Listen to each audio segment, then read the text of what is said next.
ചെയ്യാൻ വേണ്ടിയിട്ട് pork ribs വാങ്ങാനാണ് പരിപാടി. ഇപ്പോൾ 1.30 kg ഉണ്ട്. കഴുകി വെച്ച പോർക്ക് റിബ്സിന് പീസാക്കി മാറ്റണം. ഇതേപോലെ ഓരോ ചെറിയൊരു പീസാക്കി മുറിച്ചെടുക്കണം കേട്ടോ. അങ്ങനെ നമ്മൾ എല്ലാം പീസാക്കിയിട്ടുണ്ട്. എല്ലാം ഈ ഒരു സൈസുള്ള പീസാണ് കേട്ടോ.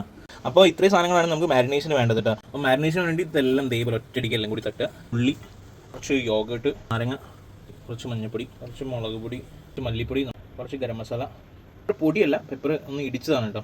വേണ്ട ഉപ്പ്. ഇതെല്ലാം കൂടിയിട്ട് ഈ പോർക്കിലേക്ക് ഒന്ന് നല്ല രീതിയിൽ മിക്സ് ചെയ്ത് കൊടുക്കുക. അപ്പോൾ നല്ല രീതിയിൽ മിക്സ് ചെയ്തിട്ട് നമ്മൾ ഇതേപോലെ സെറ്റ് ചെയ്ത് വെച്ചിട്ടുണ്ട്. ഇനി ഒരു 10 മിനിറ്റ് ഇരിക്കട്ടെ കേട്ടോ. പാന് നല്ല ചൂടായിട്ടുണ്ട്. കുറച്ച് നല്ല വെളിച്ചെണ്ണ ഒഴിച്ച് കൊടുക്കുക. ഇതുപോലെ പോർക്ക് ഇതേപോലെ ഇട്ട് കൊടുക്കുക കേട്ടോ. ആദ്യത്തെ ഒരു 10 മിനിറ്റ് ഒന്ന് ചെറുതായിട്ട് ഇളക്കി കൊടുക്കണം കേട്ടോ. നമ്മൾ ഒട്ടും വെള്ളം ഒഴിച്ചിട്ടില്ല ഇതിനകത്ത്. പക്ഷേ ഈ പോർക്കിൽ നിന്ന് ഇറങ്ങിയ വെള്ളമാണ് കേട്ടോ അതെല്ലാം.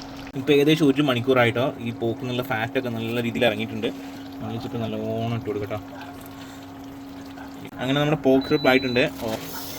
സെക്സി. നമ്മൾ മലിച്ച വിട്ടതിന് ശേഷം ഇളക്കിയിട്ടില്ലായിരുന്നു. അതുകൊണ്ട് ഇളക്കി നമുക്ക് ഓഫാക്കാം. ആഹാ, ടു ഗുഡ്. ഇനി നമ്മൾ നേരത്തെ കുക്ക് ചെയ്ത് വെച്ച പോർക്ക് എടുക്കുക. ഈ പൊറോട്ടൻ്റെ സൈഡിലേക്ക് ഇങ്ങനെ ഇടുക. ആഹാ ഹാ ഹാ, അടിപൊളി.